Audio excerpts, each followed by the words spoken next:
Welcome to Drop Everything podcast number 21. This is a juggler I know pretty well, I'd say. He's been my juggling partner for over 30 years as one half of the Raspyni Brothers.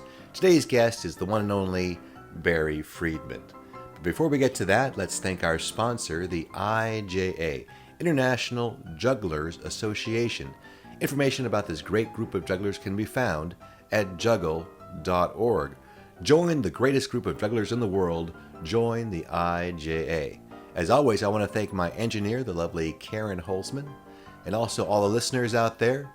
Get ready for some Raspini gossip, some Raspini recounting, and Raspini reminiscing with Barry Friedman, Drop Everything Podcast number 21. Welcoming to Drop Everything Podcast, the other Raspini brother, Barry Friedman. Welcome, Barry, to the Drop Everything Podcast. Oh, you didn't prepare for this. Shoot. Well, I guess we'll just wing it. We'll just wing it. I think I can look back into my gray box, which is my brain, and think of some memories and ask you some questions. I think the good preparation was 33 years of spending a fair amount of time sitting next to each other. That's good. Exactly. I feel I know you pretty well. I'm sure there's some hidden secrets I'm not aware of, but maybe we can dig those out on this podcast. I know there's some we're supposed to not talk about, but besides that, yeah, we'll see what we can do. The skeletons in the closet, so to speak. This is exciting, to see that you have a podcast. I mean, you didn't adopt getting a cell phone till like 2012, so this is fantastic that you've really embraced technology. Well, we just talked about that, how I didn't drive till I was 19. Right. I didn't have a cell phone until way after they were available, and my computers run on steam power, so it's. I know. Yeah, you were straddling between a conspiracy theorist and Amish, I believe, for a lot of years there. You're like, I'm not touching that. All right, enough lighthearted frivolity to start us off. Let's talk about before you were Raspini brother. Give us a little background on your childhood and how you first became aware of juggling and how this great art entered your life. Before Raspini's, I'm trying to even think the BR. BR. Well, let's think. That was at 20. Yeah, I think that was at 20 years old, right? Sure, we were 1982. Well, we probably were involved even before that. I think it's 82. We did our first shows. And when I say we, I'm talking about the host. Yes, and actually we met, it was before the Fargo convention, which I believe was 1980. Yeah, that was 80, right. So we probably met a few months before that in a park in Sherman Oaks, California. And you had already been juggling for a couple of years by then. Where did you learn to juggle? So juggling came into my life. I was 15 years old. That was probably, 1977 at a camp I went to called Camp Alonim up in the now very populated and at that time very desolate Simi Valley, California. It was a steaming hot day. Our bunk had two choices for the 15-year-olds that day. We had either art, or just for this 1 hour, it was either art in this tiny little box that had no windows, and it was 100 degrees in there conservatively, or juggling by the pool with this guy Michael Moskowitz, who taught that little juggling session. He was a counselor. I never forgot that name. And this was by the pool. That was what really got me. It was a hot day, and I thought anything by the pool is better than that arts and crafts room. So we went out there. He had balls for all of us. We were playing with lacrosse balls that had looked very worn. They were white at one time and now sort of brownish. I still remember those balls. And we were by the pool, and he was teaching us the whole throw, catch thing. And I thought, geez, this is really fun. I was probably the last one in that group. There were probably 12 of us out there who chose that over arts and crafts. Well, I think I remember being the last guy to actually get the juggle going.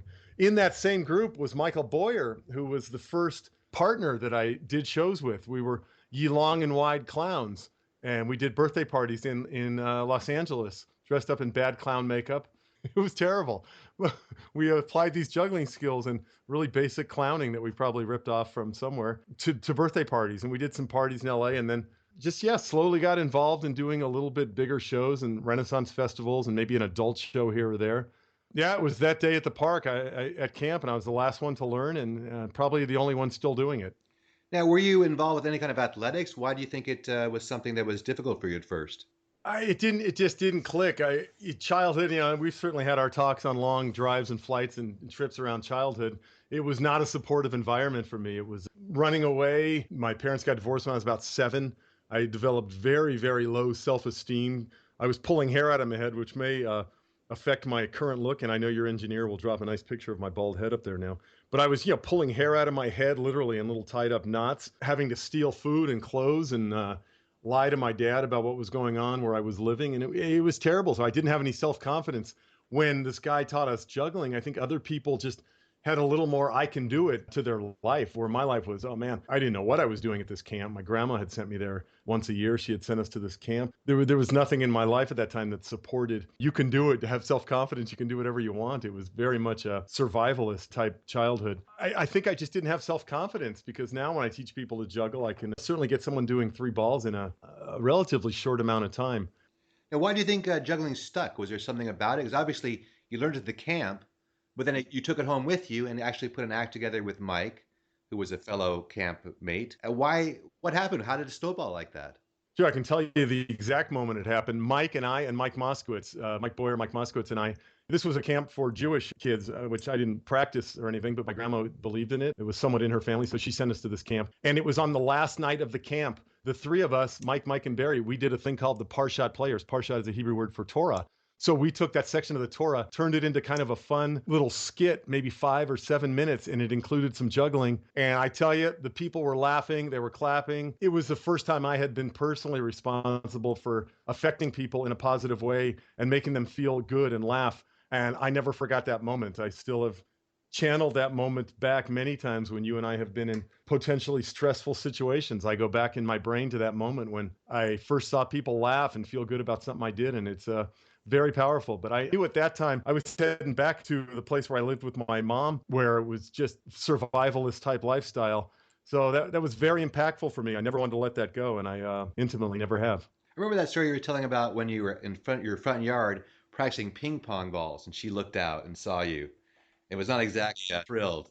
Oh, she was horrified. This was my stepmom, who I lived with after things got a little better and I moved in with my dad.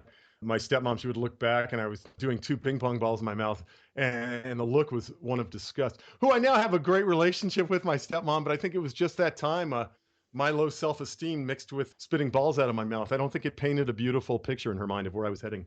Now, when we met, so you were about 17 when we met, where were you at in your life? Were you thinking about, because I know you were, when we met, that Mike was there as well, along with another juggler.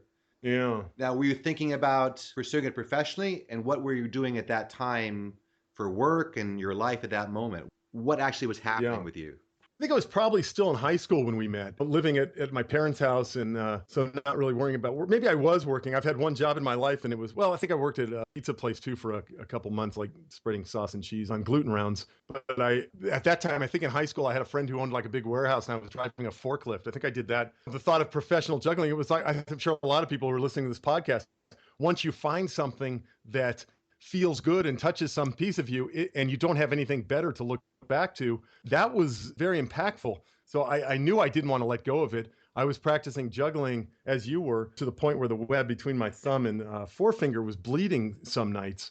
That was all I really cared about and all I did. So that's where I'd say I was at, and not really studying that hard in school, not making great grades my priority. It was funny. I do remember in high school, though, I was the school mascot. I played oboe in high school, so that wasn't a marching band instrument. So I got transferred over to the big cymbals for marching band. And then after the band's performance, I would go sneak aside and put on the wolf suit. No one knew who the wolf was. It was kind of this mystery, but it was kind of an alter character to be able to get out there and really have fun with people and pinch the cheerleaders and just get laughs that way. But then on the very last game, I pulled out torches. And they were like, "Oh, the wolf is Barry," because I was juggling torches. And you had a celebrity encounter when you were a cheerleader. Wasn't one of the leaders a famous celebrity? Yeah, the head cheerleader when I was in 12th grade, and we were both in 12th grade together, was Paula Abdul. She went on, of course, to a great life, but at Van Nuys High School, class of 1980, regardless of what she says her age is now in the media. Because you guys are the same age, but somehow through the miracle of showbiz, she's like 3 or 4 years younger. Yeah, way better PR person than I ever had, because I think she's turning 50 this year. In high school, we were the same age. She was fun. So yeah, she went on very big. So Robert Redford, Paula Abdul, and Barry Friedman, Van Nuys High. Nice. And that's the order I'm sure they list them. Yes, I'm sure. And I'm not even sure if they ever get to 3rd place. Now, so you were working with Mike Boyer. And I remember you guys very strongly for performing at the San Jose convention, the one Barry Backler put on. But you were called Up in the Air at that point. Yeah, Up in the Air Jugglers, yeah. So we were all friends, the 3 of us. I was doing some solo work. I'd worked at the amusement park at Six Flags. Yep. And you guys were doing some gigs. I remember we did one gig as the 3 of us, which was at a Renaissance dinner at Valley College. Right. I remember that. It was, God, I remember that like it was yesterday. It's hard to believe that was 33 plus years ago, 35 years ago, probably. What I remember from that gig was it was the first time I wore one of those shirts with the puffy sleeves, Yeah. like a Renaissance pirate shirt, I guess you would call it. Arr! The club handles, because we were doing club passing, started to snag in the material of the wrist, the loose material of the sleeve, Yeah. and it Yeah. caused me to drop. And from that, I learned a very important lesson: like never perform in a piece of clothing you haven't practiced in. Which you forgot to tell me on March 23rd, 1986, when we did our first Tonight Show appearance, because I wore suspenders for the first time and they slipped off my shoulder and I dropped 7 back to back. So there you go. But we're going to get to that eventually. Yes, but just talking about wardrobe malfunctions, and I didn't realize you learned it back then, but forgot to share it with me. Well, that was my lesson to learn, and obviously, I didn't realize you had never worn suspenders. Maybe at that point. Right, exactly. We And don't why look. you chose to wear suspenders in that moment, I'm not sure. It was sort of a typical juggler look, like the bow tie, suspenders. Maybe Michael Davis had done it, and I thought I want to do whatever Michael Davis does or something. Yeah.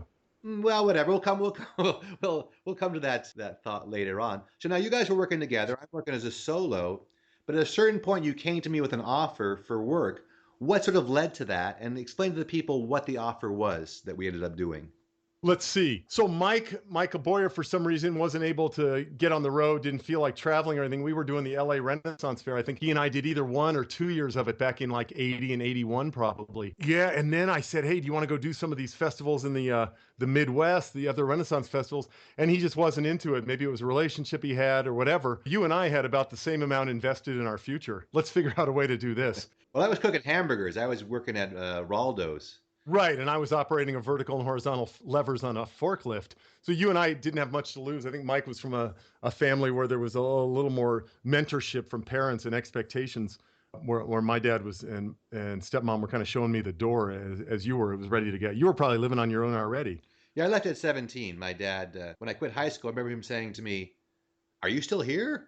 Mm. What are you still doing here?" I'm like, "I just graduated high school like 3 weeks ago." He goes, "Well, that means it's time to go." Yeah, yeah, yeah. So for you and I, the idea of jumping into a car and heading out to King Richard's Fair in what city was that in?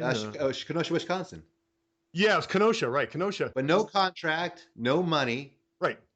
It was a place we could perform, like show up and you can pass the hat. Yeah, and we were like, "Oh my God, sign us up!" So yeah, I remember '82, the summer of '82 was the first time we did. I think you and I did the LA Renaissance Fair that year as well. No, my first experience with you was Oh, driving cross country. that's right. And then our first show ever as the Raspini Brothers, because we chose that name on the ride out there. Yep, yep, you're right. Which we got from that 4,000 Eduardo. years of juggling. Yep, Because when we were coming up, there was always that expression that jugglers were raspy. yep, that was the word, man. Man, what a raspy trick. Kind of like gnarly.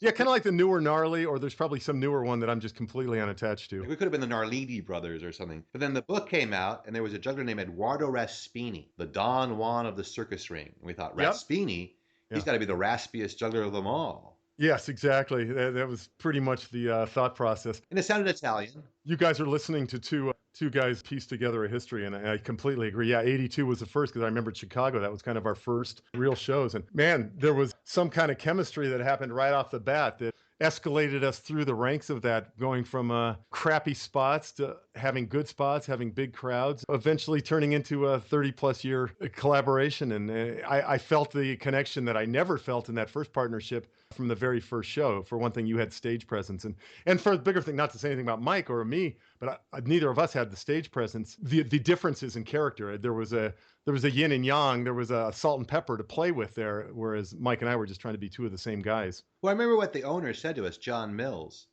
We get out there the night before, and we have no money because we were not wealthy guys. We were just guys on a lark who basically, I didn't even know how to drive a stick shift, and you had a stick shift car. So Yep. the first thing you had to do is teach me how to drive your car.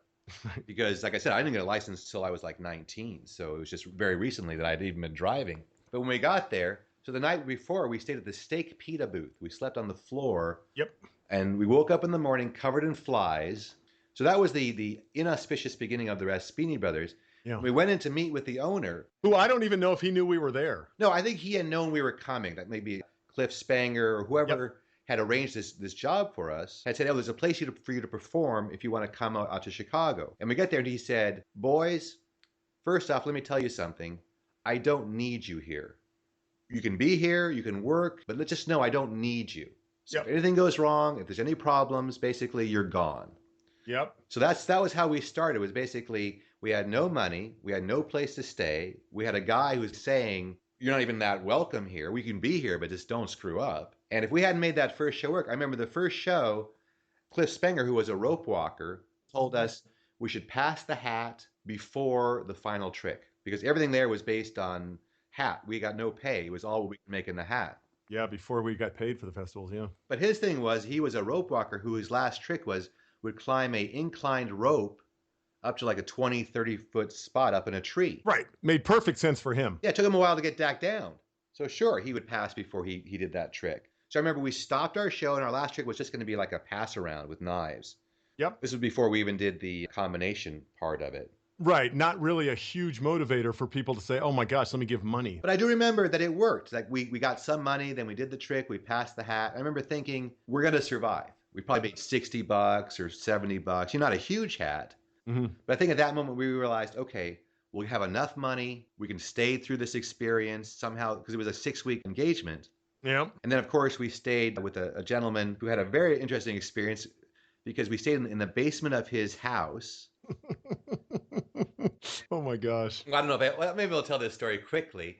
So we're Yeah. basically in the basement of this guy's house. This is damp, sort of not a great space, but it was really nice. I think we paid like $300 for the whole. It was no steak pita booth. No, it was a step up from the steak pita booth. Huge. It had a big one of those lights, one of those fluorescent lights, a big tube, which I almost immediately broke with a misplaced double back cross. Yeah, I remember that. So luckily he didn't intense. immediately throw us out. Still better than the steak pita booth, but yeah, it was surprising. But then the thing was from Chicago, it led to 2 more engagements. We didn't get back for 18 weeks.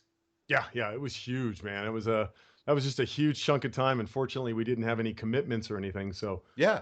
And then we went to Minnesota where we had our own space. We get there and the guy goes, "Oh, you have your own space." We're like, "Oh, that's a step up." yep. And where do you put us? Out by the crane, Yeah, we were like, oh, the crane. We get our own place, the crane. which was a big giant wooden crane that had no purpose at all. Right. Plenty of sun and no seating. No seating, nothing. But we realized that at certain times, it would be like a throughway. Like people would be going back to see the bird show or going back to see the joust. So at a certain time, there was traffic flow. And for you people interested in street performing, one of the things you're looking for is a flow. Because if you can stop that flow and even get a small core crowd, then you can build a crowd. Definitely. Got to have flow, man. And if it's time release, it's great. Every busker will tell you this. Grabbing the crowd of one that's leaving a show or however you can do that. But flow is good. Yeah, so we were able to make it work. Once again, we made it work. Then we got to sort of the granddaddy of all the fairs, which was Texas, which was the biggest at the time of all the Renaissance fairs. Yeah, maybe that one was even 8 weekends. I forget. That was a big chunk. I think we even had a couple stage spots and we're kind of making a reputation of, oh, these guys are a good act. People in that circuit were going, oh, come on back. And so we were getting that kind of. Yeah. But then, so we get back after 18 weeks. And my feeling was, okay, that was fun. But now he'll team up again with Michael. And that was Yeah. a one summer experience.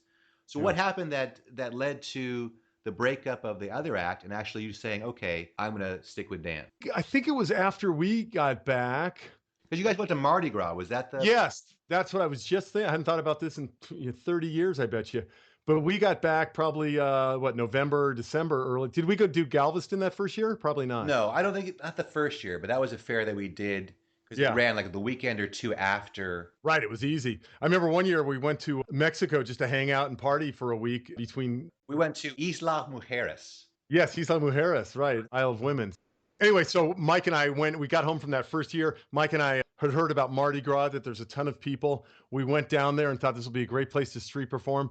And the truth is, when we got down there, I had just tasted the other side of performing. I had tasted what it was like to be in a partnership that was really aimed at growth. And my story, I told myself, and seemed very true at the time, was Mike was from a family with 2 parents and there was plenty of money around. He was taking care of whatever he wanted to do. He wasn't out there just like struggling and having to make it happen. So it didn't end well. He wanted to party way more than I did. I was like, I saw crowds going by and I was like, I was out at the crane again. I'm like, here's people. He wasn't hungry. He wasn't hungry for it.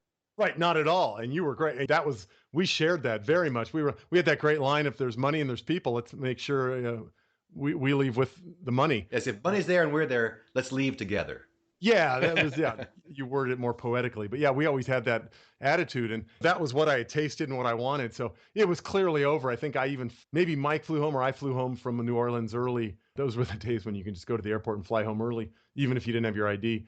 It was clear that was happening. And then by that time, you and I were talking to festivals again. That would have been 84. We headed into more festivals, did festivals 82, 83, 84, and 85. That was our real learning ground because we would do, I remember one Oh, fair in Texas one year, we were doing 7 stage shows a day, yep. plus 2 King's Feasts, Yeah. which was this sort of private lunch that they would have for extra, people would spend extra money, and they had some pageantry. We would come out in the middle, and it was a big long space, and the guy kept saying, can you stand farther apart? Yeah. Can you guys go further apart? At a certain point, you're like, no, there's only a certain distance we can pass.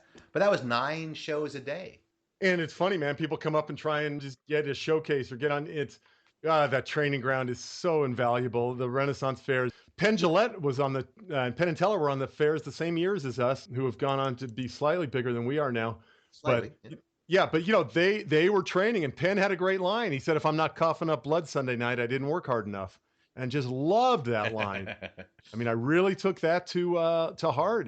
He gave it all. Teller never seemed to be coughing up blood. He was just fine. Yeah, he was fine at the end of the day. He didn't lose his voice at all. But the thing they also were doing was they were doing theater shows during the week because we went and saw them very early. Penn and Teller. Yes, they would do theaters, and we actually had Mofo the Second Gorilla stay in our apartment because we gave them some storage space and right. They would go out on the week during the week, and we never knew what was going on, but they were out there working and meeting people and building, and and of course doing great business. But yeah, they would store Mofo. Mofo would always be on top of our TV in our apartment. That was kind of fun. For the first 3 or 4 years, I remember it was a summer thing. We would do it in the summers. I'd come back, I'd get work. My last job was at that medical center in Van Owen. I was getting $5 an hour. We'd go to college. We went to Valley College and took some classes. And there was a very good juggling group that still meets at Valley College, probably the oldest. Yeah, incredible. Yeah, Mike Washlake is the guy who runs it. And I went there, the first time I went there, I had 3 green oranges. The total extent of my juggling props, 3 green oranges. I used the green ones because they wouldn't split open as quickly as the orange ones. Yeah, well, you were always a thinking man. I was the thinker. Of course, I didn't think like maybe get some of the crossballs or yeah, exactly. an actual ball maybe might last longer than a green orange. But You're a purist. so we did it for 3 years. And do you remember the moment when we decided, okay, we have to get off this circuit and see what else there is? Remember that moment? Dude, I remember it perfectly. I remember it like it was yesterday. Well, at least my moment when I took it in. I thought we talked about it together, but it was just pouring rain. We were sitting in Magnolia, Texas, like under some tree. We were on a hay bale. I was both getting wet from the rain and from the humidity at the same time. And I was like, oh my God, you had a great line 15 years later, the first time there's always these defining moments. And you had the great one on the plane with Howie Mandel when we toured with Howie for years as his opening act. We were like, oh, we get to tour. This whole tour is on a Learjet. So we were in a Learjet with Howie and a couple of other of his guys, me and you, and the pilots. It was just this great group of guys. But I remember we were flying to Charlevoix, Michigan from Burbank Airport for our very first gig with Howie. And we were probably like in the air about a half hour, and you lean over and you go, okay, this has just gone from the thrill of being in a Learjet to being trapped in a small box. And that was the same kind of feeling that day at the Renaissance Festival in Houston. It was like, it was clear that it was time to move. Well, people don't realize a Renaissance fair is mostly dirt and hay. Yep. So when it rains, it becomes mud and moldy, smelly hay. So that particular year, it rained a lot. And when you're working outdoors, especially at the fairs, it just cuts so much into your ability to work, of course, do shows to make money, but it also makes it a very unpleasant place to work. Sure. Yeah. So I think we were saying, okay, at that time we became more aware, I think, also of what professional jugglers did. We were even getting some money from the Ren fairs. I think $500 or $700 a weekend or a day they were paying. Yeah, we were making, I think, $500 a day. We're getting $1,000 a weekend. Yeah, something like that. Yeah. Plus, we'd pick up like another $1,000 or so in tips. We were making $2,000 a week, $2,500 a week. It wasn't bad. Yeah, is that all the tips were? God, in my memory. Yeah, I remember when we broke $500 for the day. It was a big deal. Wow. Yeah. Times change, man. And so, that was probably a good reason to just motivate and keep going too. But we knew other guys like Barrett Felker, Dick Franco, Albert Lucas. Right. We had gone to Vegas. I remember taking trips with you to Vegas. Yep. And we'd see 5 or 6 jugglers on the strip. Be you, me. I think we went with Kit Summers one time, Tyler Lincoln. And we went and saw Chris Cremo and Albert Lucas. So I think we felt that, that review shows, variety shows, Right. were the next obvious step. Yeah, I forget who we saw, but we went to see Jubilee at Bally's one night. And then who was that juggler in that one? Do you remember? In Vegas and Jubilee? Yeah, we went to see Jubilee on one of those early trips. Well, I remember we saw Armando, but he wasn't at the Jubilee. The ones that Mm. really stuck out for me were Chris Cremo and Albert Lucas, because those are the guys that really were the names. I remember seeing somebody at Jubilee, and I forget who it was right now, unfortunately. But then I remember years later, we subbed in there for a couple of weeks, and I was like, wow, it felt like such a full circle to be like on the stage at Bally's and Jubilee. And I was like, oh, okay. Yeah, a lot of those times where I've just squeegeed the third eye a number of times in my life and just gone, whoa. Yeah, so then we were thinking about getting variety shows. And I remember, for somehow, this name came up to us, Simone Finner. She had managed Dick Franco and Barrett Felker. So when we heard her name, and I might have heard it in Circus Report, because at that time, I was getting this pamphlet called Circus Report, Yep. which I was remember. actually published out of El Cerrito, Yeah. where I eventually ended up living. So, Gosh. That's and it something. had names. It was mostly a circus-oriented newsletter, but it had variety agents, and this name Simone Finner came up, and I knew somehow, and maybe it said that she had booked Nino Fradiani and Barrett Felker and Dick Franco. Oh, yeah. So we made contact with her, and she got us our first review show gig, which was at Harvey's in Lake Tahoe. It was supposed to be a 6-month gig. And do you remember what we were getting paid there? Because I do. $750 a week? We were splitting $750 a week and paying $150 in commission. Yeah, 20% to manager and agent. Yeah. So we were getting Oof. $300 a week, and we were paying our own hotel. Oh my God. That's funny. Hey, and you live in El Cerrito, and I'm probably an hour drive from Harvey. So we ended up back in the same places. So I was kind of scared. I remember getting to Harvey's because this was our first review show gig, and it's an open lounge, and we're talking open lounge. Yes, Here's that's right. the stage. It's ringed by a row of glasses because the bar is right there at the edge of the stage. Right, we're above the bar. Then you have people sitting like at that front table, like at the bar. Then maybe some chairs and tables. And then right open to the casino, and you could watch people play blackjack. Yep. It was open. There wasn't even like a wall that blocked it off from the casino. Right, nowadays an open lounge like that will at least have a door, and you're in a lounge. Open just means it's free, you go in. But this was part of the casino. But it was a real show. I mean, we had a dressing room, and there were dancers who were topless. I mean, changing in the room. Well, they weren't. Yeah, they weren't topless in the show. Right, but I mean, we were in a small dressing room with girls changing topless, and I thought, we've hit show business. This Oh is it. yes, there was that. That was a nice perk. But I remember getting there and being a little intimidated, like, oh my God, are we ready for this? But we saw the act that was in the show that was leaving, and they were called the Gorkas Trio. Oh, right. God, you're killing me, man, with memories here. Yeah. And I remember they were doing stuff like an impression, Niagara Falls, and they would do like the staggered shower. Now Right. Niagara Falls from the other side. Just the worst. Yeah. And he did like a die box, the trick I had when I was a kid doing magic shows. Yep. It Yep. slides from side to side. The only good part was their female assistant who was quite busty. I remember Mm, would reach down and grab the props right. they needed, and that was the most entertainment value they had. Wow. I remember thinking at that moment, we could do this. Yeah, we're gonna be fine. I think I'll bet you anything that was the first time anyone ever slipped a wireless mic onto us. Did we have wirelesses? I don't even remember. I know what we were wearing. We were did wearing have these wireless. I know one-piece- that because I remember one time we had done something with the lead singer in the show, and afterwards he was really mad at me, and he said, "Well, that's not fair. You guys had mics." Oh, right, because what happened was Simone Finner was so old school that she Right. thought every juggler should wear a one-piece jumpsuit. Right. Doesn't matter what you do in your act. Wear the jumpsuit because you juggle. As if you were on the Globetrotters or Ice Capades. That's the juggler's outfit, was a one-piece blue, sky blue. I remember eventually I said, can't we have stuff that looks like we're wearing like sort of more dress clothes? So we got one-piece jumpsuits that had the design of like a vest. Oh, they were so bad. I still remember the blue and white with the spangles on the chest, and yeah, putting those on and then going in front of a casino audience at ages when we shouldn't have been doing that. We were like 23 or 24. We were naive. We thought she's our manager. Yeah. Yeah. She Yeah. knows best. Because what happened 3 months in, we really were naive because Yep. we followed her lead. And what did she tell us to do? Yeah, she says, "You boys," she calls us and she goes, "Boys, at night, get on." This is the day before the day off. And she says, "Get in your car and drive to the airport. I've booked you into a 3-month contract in Aruba. You're leaving like 2 days later or 3 days later." No, don't tell anybody. Pack up your stuff. Do it at night. And we were like, oh my God, does that We're like, seem right? is that how showbiz works? You just leave in the middle of a contract? Right. So clearly we were fine with that at that time. Well, we learned, but we also thought like we did tell somebody. We're like, okay, we got to tell somebody. So we told the stage manager, like, look, we're not going to be here tomorrow. Yeah. You need to get someone else. And then we just split.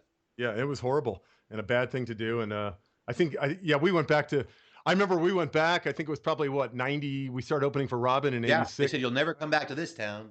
Yeah, in 91 or 92, we were at Harrah's opening for Robin Williams. And I remember there was still talk around like the guys we had seen. They were like, oh, yeah, man, the people who were there remembered that. It was a really stupid thing to do. So I'll drop everything, listeners. If a manager or an agent tells you to leave in the middle of the night, don't We didn't do it. know. And she had said, oh, Yeah. they're sending the checks to the wrong person, Yeah. some BS thing. What happened was she had Michael Chiric in Aruba and he hurt his back. And so we were going to replace Michael Chiric. Mm-hmm. I don't know why she didn't get someone else to fill in and keep us at that gig. But what happened with Simone Finner was after that engagement in Aruba, we get back home because that was 3 more months. So it was a 6-month total, Yeah. 3 months. And we had the same pay. But there we got free food. So it was a step up in Aruba. Yeah, that was huge. And we got to live in Aruba, which is nice. Body surf. Remember the name of the Sure. condos? The Turibana Hotel. Wow, very nice. Thank Yeah, you. yeah. And of course, tell people who we got to work with because he was a very classy gentleman who had a huge career in variety. Yeah. Alain Caboutier, Alain Aboute.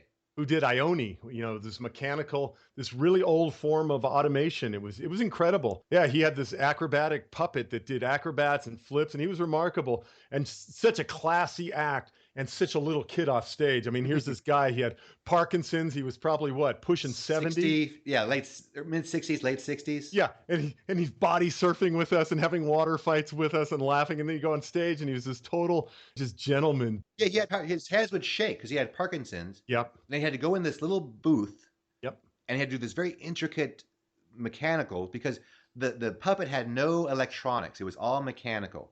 Yeah, it was an act that could have been done and was done in, I think, the late 1800s. Yeah, it would sit on If the you bar. Google automation, Ioni, I-O-N-I, and Alain, A-L-A-I-N, you'll see there's pictures of him. He's a legend. But this is a guy we met, and we're like, wow, this is like showbiz royalty. Because he was an acrobat, and then Yep. then he became a juggler. And one of his tricks as a juggler was the head balance, Yeah, a ring on each foot, yeah. while juggling three clubs. So he's upside down on his head on a pedestal, and then he's juggling 3 clubs above him while doing a ring on each foot. And he used to do Yeah. that on his partner's head, like a head-to-head balance. Yeah, what a great man. My- Just a real gentleman and amazing. And I loved his sense of play. He was, My favorite story. This is my favorite. oh yeah, you got to tell the Alain. Yeah. Okay, so we were in Aruba. We had a cast of course, dancers and singers, and Alain was the other variety act. Roberto Antonio. And Roberto Antonio, the Oh, singer, of yeah. course, who used to sing Yo Yo Soy. Soy. Yeah, it was his big song. We'd have these water fights. And here's this guy, 65, small guy, like 5 feet tall. He's like a pit bull, though. He had, he was like he just had muscles. Could still do a perfect handstand, loved to body surf, just a great dude. So one night, this rowdiness ensues, there's water fights, and I'm in my room, and there's a knock on my door. Daniel! I'm like, oh my God, let me in! Daniel, let me in! I'm like, oh my God, they're picking on poor Alain. I open the door, whoosh! A big glass of water right in my face. I'm like, oh man, did you sucker me in, Alain? So much for the classy European artiste. And he was just laughing like a little boy. Yeah. But so then we get home from this gig, and then we meet with her because she's supposed to then get us on cruise ships. And what happens? What happens with Simone Finner? Right. So yeah, this is the great Simone. Imagine we'll pick up the pace on the history here because we're only to 85. I know exactly. But just some key points though. Simone went loco. I mean, she was going to get us on cruise ships, and she takes us to her apartment. She's got bulging varicose veins. You could visually take her heartbeat through these veins. She's in a nightgown. Yeah, and she invites us in, and she goes, "Boys, sit down. I have something to tell you." And she stands up on her piano bench, and we're going, "Oh my God, she's gonna fall." And I was a little scared. And she goes, "Boys, I have something to tell you. I've never told anyone. I'm George Gershwin's daughter." Oh man! I'll be opening my own show in Vegas, and you can work with me. You can work with me because I'm going public with this. Yeah, it never happened. Well, what happened was, dude, I think she's still alive though. yeah, but what happened with her was, so we were waiting. She goes, "Don't worry, boys. We'll have you on a ship out in a few weeks." And Right. and then She went into George Schlotter's office, allegedly, because she might still be alive, even though she'd be 100 years old by now. Right. And and George Schlatter was the producer of Laugh-In, and he became a producer of other variety shows. So I'm Right. sure they had some relationship. She went in and started trashing his office, Oh, and she had to be yeah. removed by security, and she was committed. And so she literally was declared incompetent and was committed into allegedly an asylum. And at that moment, I think we felt like, okay, when your manager goes crazy and gets committed, I guess that kind of breaks the contract. Right. Yeah. Because we started working cruise ships on our own. We started working the Admiral line, right? Yeah. We had met up with a guy who had got us on those, or no? Did he not? Well, we went through Barry Ball, who's still Oh, working. okay. I think his company's called Spotlight.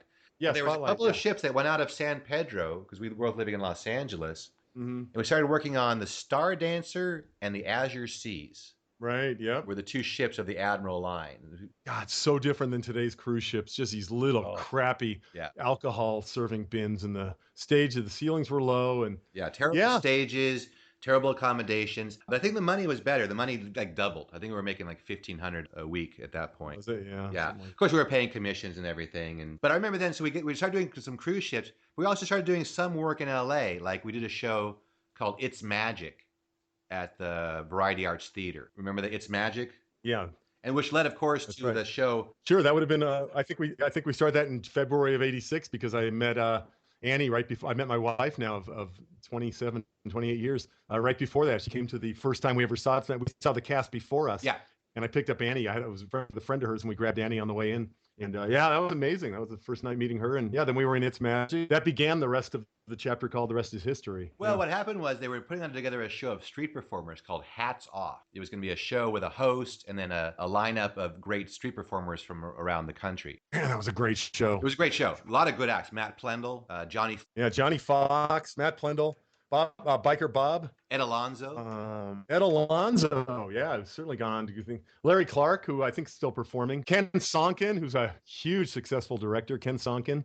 That was an amazing cast, and we were all, we met and did a show in the Variety Arts Theater in downtown Los Angeles. Classic theater owned by the brother of Milt Larson, who runs the owns the Magic Castle.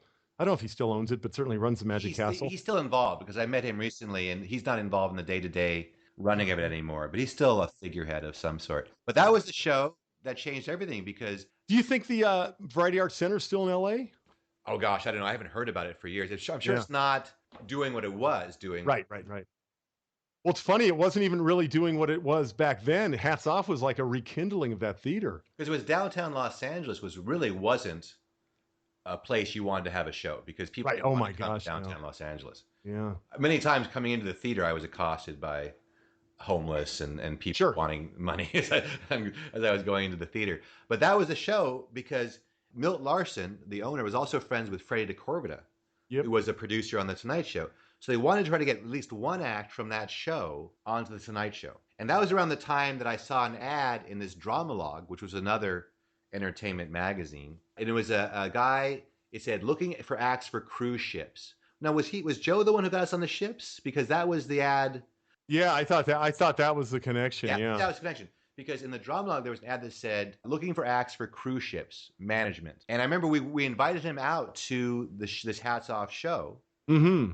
And he watched our show and he said, I can get Jim McCauley, the talent booker from The Tonight Show, to come and see you. Mm-hmm. Yeah, exactly. Gosh. Be our manager. His name was Joe Gunches. That's a great line, though, man, to hear somebody say, I can get the guy from The Tonight Show. And I personally, I felt I was so unready for that. I mean, we were wearing tights, 3 months earlier at a festival to have the guy from The Tonight Show. But yeah, Jim McCauley came out to Hats Off.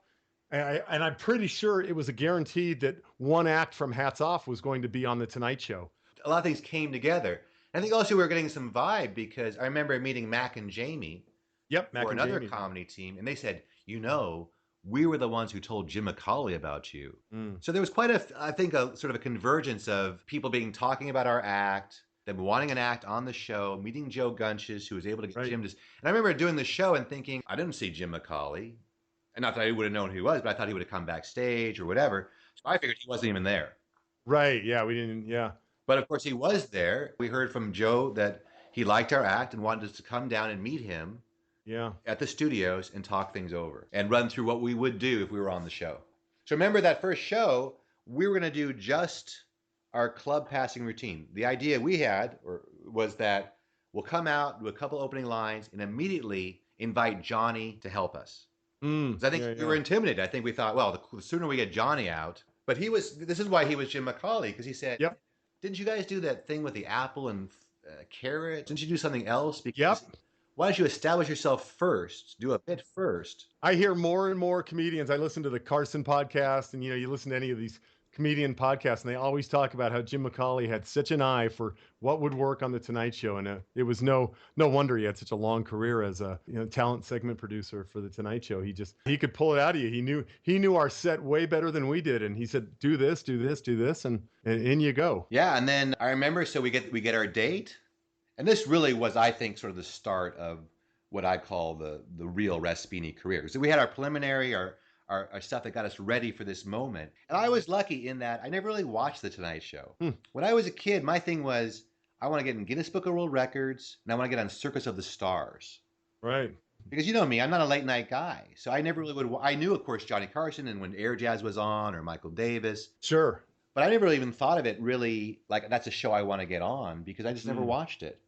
Right. So I wasn't quite as intimidated maybe as somebody who that was their dream to get on the show. Right. But I do remember that was all pretty cool. We were pretty loose until the very moment that we're about to be introduced. And if you go to the Carson podcast, there's a podcast with this gentleman.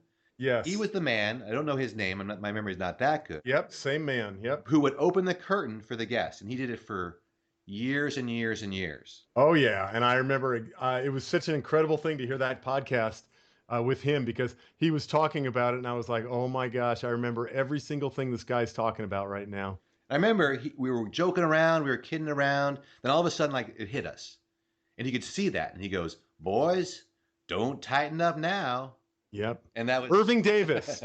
Irving Davis. Oh, really? Did you remember it, or did you? No, I just went to the Carson podcast website.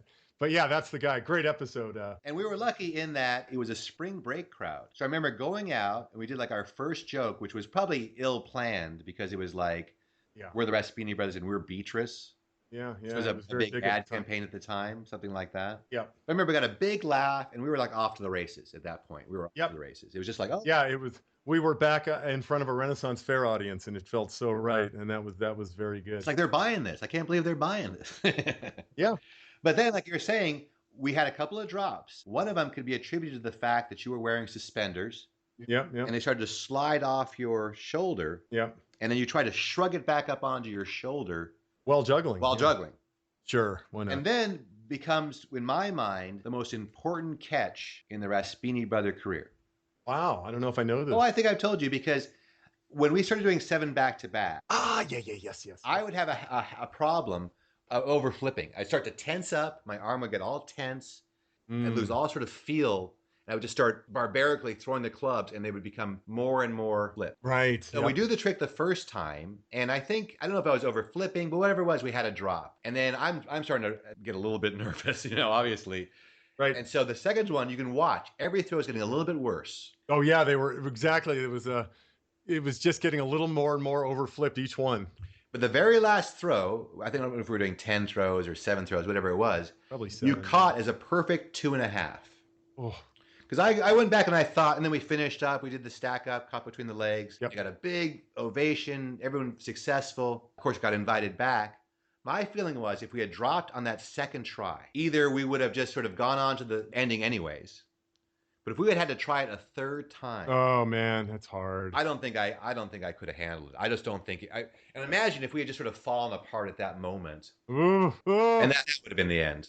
That could have been the end, of course. Yeah, the second try on a trick on TV, high pressure TV show, is awesome to hit, as we all know. I mean, people miss on purpose, but boy, the third, it's not awesome. Especially when we were already going kind of long. I mean, our first spot was like 8 minutes. Yeah, and the days back then, worth mentioning, the Tonight Show in those days, Johnny came out, did the monologue, they went to a commercial, and they came back, and that was a top guest. And both times we were on with Johnny, we had that top spot, which was 7 to 8 minutes right after the monologue. Unheard of in today's world. It should have been a big celebrity. It should have been like Mel Gibson, so-and-so. Yep. And if we have time, the Raspini Brothers. Absolutely. If we have time, the Raspini, exactly. Not the case. No, for some reason we went on first, and I think we had Shelley Long and the woman from The Color Purple, who I think her name was Margaret Avery. Yeah, Margaret Avery. Yeah, I remember that Yeah. name.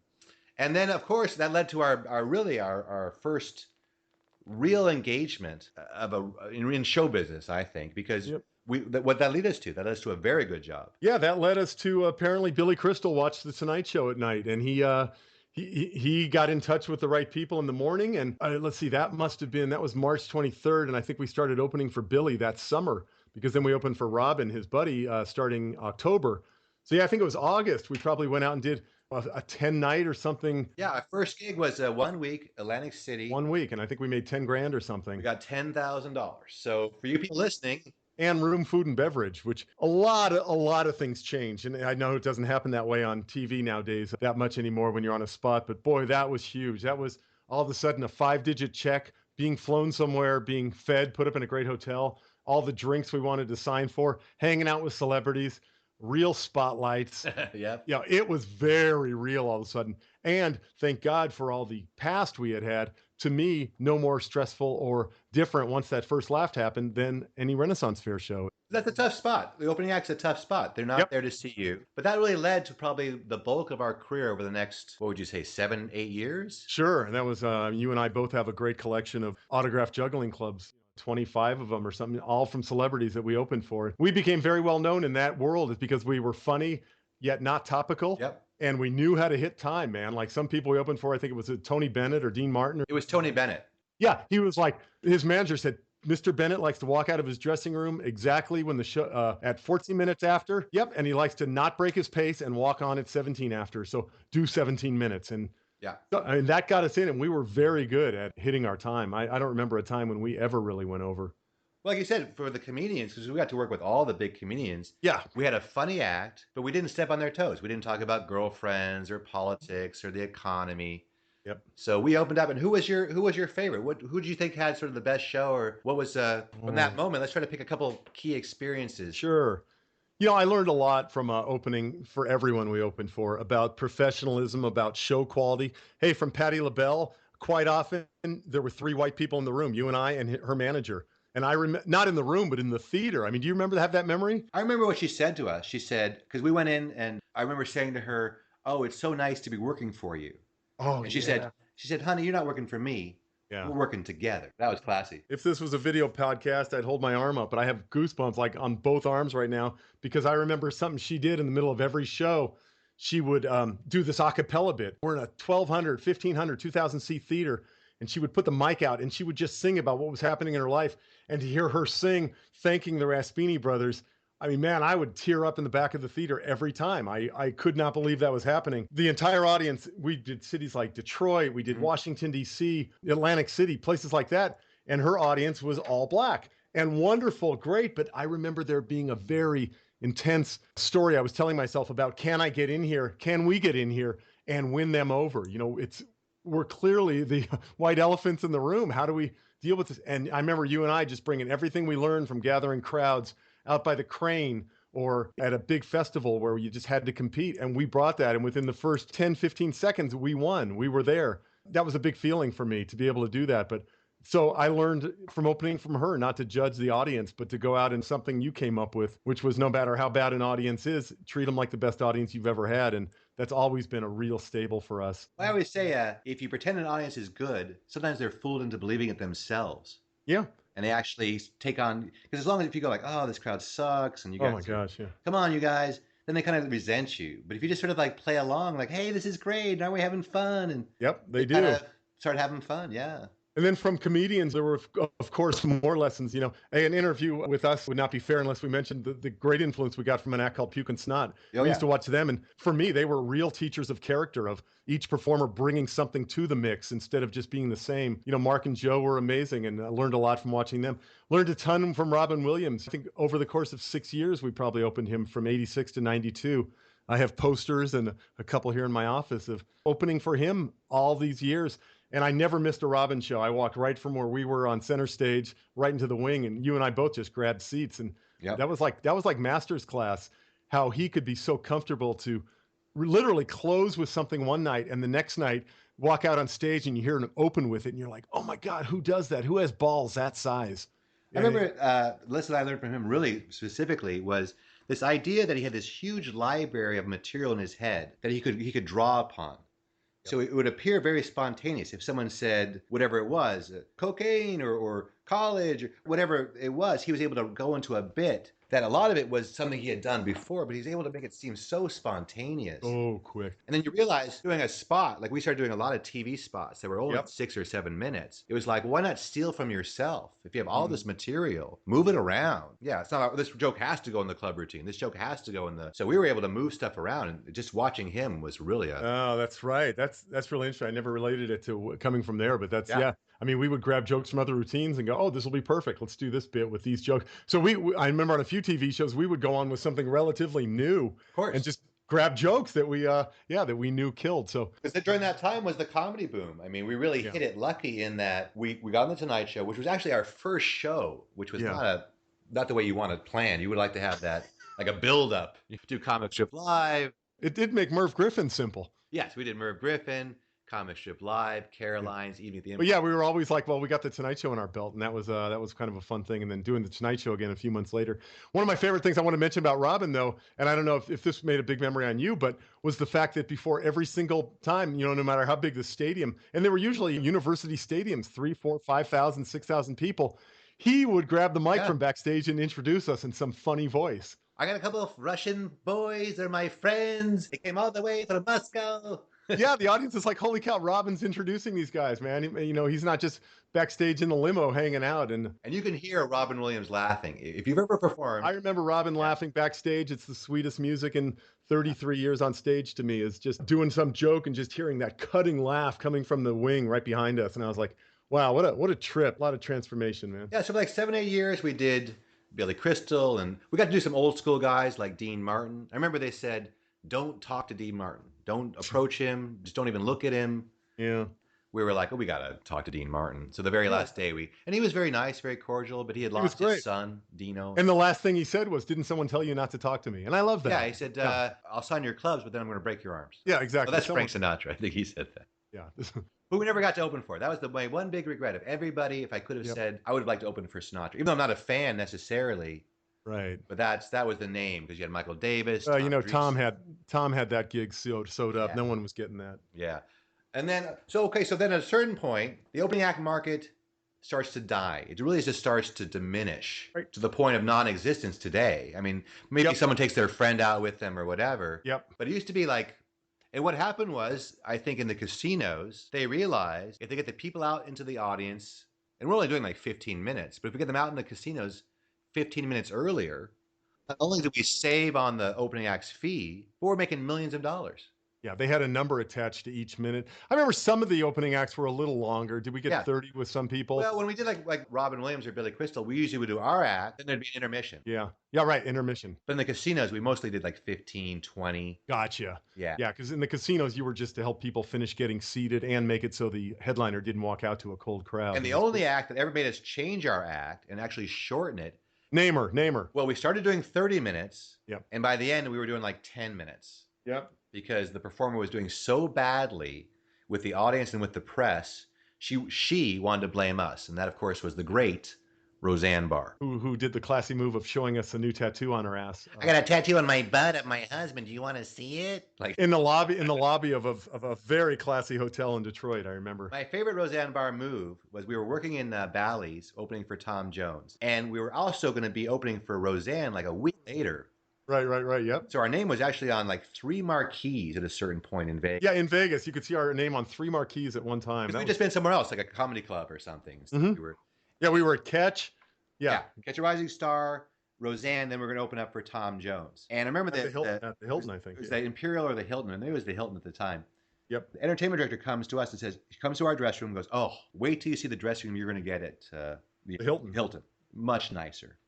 The same one. I remember he said the same one that Elvis's band used to use. Yeah. So we get there, and our dressing room is a converted toilet. Literally like a bathroom with like where they put carpeting on the floor. Maybe it was the only thing they did to change it from a restaurant. Like a broom closet. Yeah. Yeah. And there's a tray with ice and a few soft drinks. Like the worst, like that's it. And what happened was, this was the time she was married to Tom Arnold, is that she took the star dressing room, Tom Arnold took the opening act's dressing room, and they put us up in the converted bathroom because she only thought about herself. They only thought about themselves. It was very, I'd never seen such a self-centered celebrity of all the ones we worked with. So, Yeah, incredible. and she was getting heckled because what would happen was she would go up, no, we would go up and do our 25, 30. And then Tom Arnold would go up and he would do 25 or 30. Yep. And then finally she would go up. But she started getting heckled from the audience because her act wasn't really a headline act. Right. And the brilliance inside of her, blame that on us. She said, because we're breaking the fourth wall by bringing up volunteers, she's getting heckled. Which I don't know if there's a comedian in the world that doesn't break I don't know if there is a fourth wall in a comedy show, but there you go. Well, I think by bringing people up on stage, she felt like the audience had the license to get involved or some BS. She sucked. She sucked. And then, so she managed to cut out the volunteer bits. But then I remember a review came out which said, my advice, get there early to see the opening act, then lower your expectations as far as they'll go. Yeah, I still have that review in my scrapbook. It so was she's incredible. Like, oh, they liked you. And she made us cut out some more stuff. Yep. And by the end, we were doing 8 minutes and still doing well. And she was still doing poorly, so. Yeah, by the end of the tour, it didn't matter how little we did. But then you had kind of a revelation because we're doing these opening acts. We've got a ton of TV. But all of a sudden, work is kind of slowing up. And we're feeling some dissatisfaction with our manager because Joe Gunches has been with us this whole time. Right. Like 7, 8 years, he was our manager. Right, yeah. And there were a lot of good times. He got us on the White House show for President Reagan. Yep. His thing was work with celebrities and try to keep climbing the showbiz ladder. Yeah, which isn't a terrible strategy. I mean, it's never terrible to jump in the wake of something that's pulling a big draft. I mean, why wouldn't you? The thing for you and I was that wasn't a priority. We wanted to make more money. And we wanted to make some money. I mean, we were like, let's make some money here. Let's convert all the stuff we're doing into bigger paydays. Yeah, we had done this corporate date. We had somebody, and it was fairly early. I remember it being like 88 or something. Yeah, it was for Thrifties. Yes, it was somebody had come up to us at something lower we were working and said, could you guys MC a conference? And I was like, man, it's like one of those moments that you remember in past, like in slow mo. Can you guys? I think it was a trade show. Wasn't it a trade show at first, though? The first one was Yeah, I think it was a trade show and maybe some executive meetings or something where we introduced. But man, it was just like, it was a paycheck. It wasn't even the biggest money we'd ever made. It was good, though. I remember it being $5,000, $8,000. $8,000, I think, or something. Yeah. But yeah, for a couple of days. And at the time, it was like we hadn't really seen a ton of money like that for working indoors, getting paid in a check, air conditioning, not a lot of work, and just fun. So, and that really got under my craw, this whole idea of corporate entertainment. And I was always, Joe was very focused on do the celebrity stuff. I was very focused on if you can do one thing, all you need to do is blueprint out the system for you being able to do it again. And that became a huge focus of mine. How did we get that gig? What did we do when we were there? What did we do right? What did we do wrong? How could we do more of it? That became the real focus, even when the opening act stuff was going well through the late 80s and early 90s. It was always just some corporate dates were coming in. And then when opening acts totally tapered off, we walked away from that gladly because the corporate stuff was just, it was where it was. And yeah, and we had the TV spots. Yeah, and that sort of rode us through what we found and loved and just kept doing and as life went on. And yeah, we had the TV spots, we had the celebrity endorsements, we had a great video. You were great on the phone, getting good amounts of money for us. I never complained about the money we were able to make. And for the next, I don't know, till the crash maybe in 2001 or the 9/11 put a dent in our. Yeah, I mean, sure, there's economic things that came along the way, and riding the waves. But having good connections, good networking, good relationships with producers, we got to stay in the top field. I got no complaints about how it all plays out. Then I know I had a serious collarbone injury, this little metal pin I keep on my desk here. During times like that, you get to sort of take a look at life and see where it's at and build it up. And during that time, I kind of got some good feelings about maybe teaching and doing some online work. And I tell you, man, every time someone says to me, why did you get into teaching all the stuff you're doing? If it works so well, why don't you just do it? And I had a great line that came to me one time. I said, if you can tell me one thing I haven't done in show business, I will gladly get back into it to satisfy that. And man, it was a great run. It was an amazing run. And still, we got some bookings out in the future. And I like to turn down the volume on it and do it now more for a novelty and a fun sake and a chance to get out on the road. As far as the main income thing, life has taken me some fun other ways. And I know you're getting to do things that you've always wanted to do. So, well, I mean, I think we've gotten to the point where, like you say, we've sort of done everything in this field to do. And it's like, well, do you want to create a second act or do you want to just sort of keep doing it as it sort of diminishes? Because the corporate market as well is not quite as vibrant. There's still a lot of acts doing quite well there. Yep. Yeah, we got to a point where I think we decided there'll always be a Raspyni Brothers. Yeah, we're not going to have the ugly breakup. Yeah, I don't see us breaking up. We've always gotten along pretty well. We've had our moments over the years, but nothing serious, I don't think. I mean, an argument here or there. We talked about a couple times. We talked about a time at the Texas Renaissance Festival, a time at doing low budget gigs that we made those changes. And I remember the exact one where it came into my mind, wow, what's next for me? What's the next chapter? What do I want to do? And it was after my collarbone accident when I'd already spent a couple months not being able to juggle and thinking about, wow, what have I become good at? What else is there in my life to create a second chapter with? We had a gig in Orlando, and I was getting ready to drive up my driveway here, which you've been at many times. It's a long drive up and out, and it's kind of me living my acreage I live on, my views of the Sierra Mountains, and a place that makes me very happy. And I thought to myself, I'm leaving right now for 2.5 days to a level of maybe 95%. I know every single thing that's going to happen for the next 2.5 days.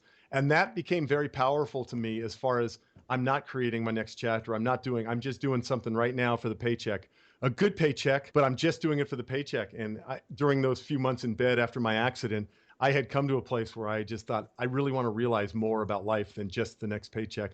So that was an impactful drive for me, heading up and realizing for 2.5 days to be on stage for an hour. I knew everything that was going to happen. And you've been a very good influence on me because you've really created something in the real world. It wasn't like you had an idea or a fantasy, like I'm going to do this. And I really, because I could see the work you put out to create what you've created. We went to seminars, you studied books. Yeah, it's huge. You really learned how to do it in the real way. And you've created a very successful coaching business, mentorship business. And now you're on to the 30-day sugar-free. This is just the start of Barry Friedman Entrepreneur. This is your second chapter. And I believe it'll be more successful. Yeah, financially it's well, just with your life. I think for me, yeah. I'm a juggler. I'm still juggling. I do solo work. I'll go out and do someone's birthday party for $150 just because that's what I mean. I'm a juggler. It's in my DNA. That's what I do. But I think you've always been more technical, like more into computers, ham radios, business. Yeah, I really see you flourishing and really finding the right fit for you in this second part of your life. Yeah, it's going well. I think I started thinking about this in 2007, and here we are in 2015. So it's been 8 years of very pervasive study in my life, connecting with people, building relationships that matter, looking inside a lot to what I want to do so it doesn't end up one day I'm in my car going, okay, I know what I'm going to do for the next 2.5 days, and I'm bored of it. It's been good. It started with a little site called Get More Corporate Gigs that is now off the market. Then that led to running something called Showbiz Blueprint, a group coaching program that I run once a year in the spring. Completed the 2015 edition of it recently. 25 people at a time. I take them through a very intensive 10-week group coaching program on the business side of show business. That led into some private coaching, really higher level private coaching, strategic coaching for entertainers that are moving even faster than they were able to with Showbiz Blueprint. And then taking all that knowledge and applying it to something that was really a part of my life, living with a diet that doesn't include any added processed or refined sugar. I mean, I was great. You can speak to this. If we walked into a dressing room, man, and there was 4 chocolate chip cookies, I'd eat 3 of them and leave 1 as a courtesy for someone else. I just loved sugar. I was addicted to it beyond words. On Leap Day 2012, my 9-year-old at the time asked me, what are you going to leap for Leap Day? Which I thought was a great interpretation of the holiday. And we had just eaten a big frozen yogurt with gummy bears and peanut butter cups. And I said, I'm going to leap sugar because I felt like crap. And then I never went back. Starting March 1st, I said, oh, I'm going to try 30 days. And then 6 months later, that had become such a part of my life. People started asking me about it. I put together an online course using what I had learned about coaching, about the internet, about building membership sites, about advertising, about getting a message in front of targeted audiences. And boy, that now, Dan, that's a big part of my life is running that, connecting with people. Well, I mean, I've often said like juggling, unfortunately, is sort of like being at the little kids' table of show business. That no matter how famous you get, you're going to be kind of like a tall midget. It's like, well, it's not really playing as much in the real world as you could because it's sort of a very sort of insular, small field. But now you've sort of approached this thing that really could go, like I do this podcast, and maybe if 600 people, 700 people listen to it, that's a lot in the juggling community. Yeah, yeah. But you're talking about health and fitness and stuff that really affects the whole world. So your market really is anybody who eats, anybody who's interested in health, anybody who wants to feel better and look better. So that's a winner. Right. And that's the top of the funnel. The top of the funnel is anyone with a mouth. And then it narrows down, and my audience has become clearly women. 98% of my email list and membership site are women in the age range of anywhere from about 35 to 60. It's been interesting getting used to talking to that demographic, being a leader in that demographic, and how to speak to them. I wrote a book that's doing very well. I learned how to go on TV. I did 25 TV shows with my book right after I wrote it, during and after I wrote it. I did a webinar this morning, and I think anyone listening to this who's an entertainer, I did a webinar this morning about getting on TV, about using our skills. We're not talking heads. We have the ability to capture an audience and to hold attention, to deliver a message in a way people will watch. I think it's a huge disservice if you care about something, if you have information about something, to not get in and talk about how that can change the world and do it on TV. Local news is the best way to celebrity right now. And of course, we'll definitely include a link to all of your services, and people can do some more research and find out all the great stuff Barry's involved with. Before we end, I want to thank you, of course, for all the work you've done to make my life Yeah, better, and oh, it's been so good. to thank you for the adventures we've shared over this last 35 or so odd years. And I'm sure we have a few more adventures still coming up. Oh my gosh. Before we put a close on this book, that's the Raspini Brothers. There'll always be a Raspini. I remember one of the highlights of our career, and I have a club to prove it, the night we met Walter Matthau and George Burns, because we both love that movie, The Sunshine Boys. The finger! Again with the finger. Yeah, so we love that movie, and we got to perform at George Burns' 95th birthday party, and we met them together, and for me, that was a pinnacle, and having that club signed by both of them is one of my favorite possessions. But, like them, I think Raspyni Brothers will end when one of us kicks off. I'll go, Barry! Why do I assume you're going to die first? I don't know. Oh, I imagine that. Even with my sugar-free diet. I'll go, Barry, never again. Will I get the finger? Never again. Again with the finger. I'll always remember you because my left hand, where I catch the clubs for so many years, yeah, nice bruise that never has gone away. Never. Every once in a while, a club hits there, I get this stinging pain, and that pain makes me think of Barry Friedman. I know whenever we pass clubs now, the first couple catches, you have this look on your face. It looks like someone just put an electronic probe up your backside. Well, the solo work never bothers me, but when we pass knives or clubs, it hits that spot, and it just stings. It gives you a stinger, and the whole finger goes numb, and I get that look like, why are you doing this to me? But it's worth it. No. Yeah, exactly. Hey, thanks so much, Barry. Yeah, man. Good one. Enjoy. Thanks for the podcast. I listen to them out on hikes and bike rides quite often. And that's the story. It's a little bit truncated, but that's the story of the Raspini Brothers with Barry Friedman on the Drop Everything podcast. Thanks, Barry. Bye-bye. Well, I hope you enjoyed that stroll down memory lane with me and my special guest on Drop Everything podcast number 21, Barry Friedman. As always, I'd like to thank our sponsor, the International Jugglers Association. Thanks, guys, at the IJA. If you want more information about this great group of jugglers, go to juggle.org. Thanks once again to my engineer, Karen. Now, drop everything except when you're juggling.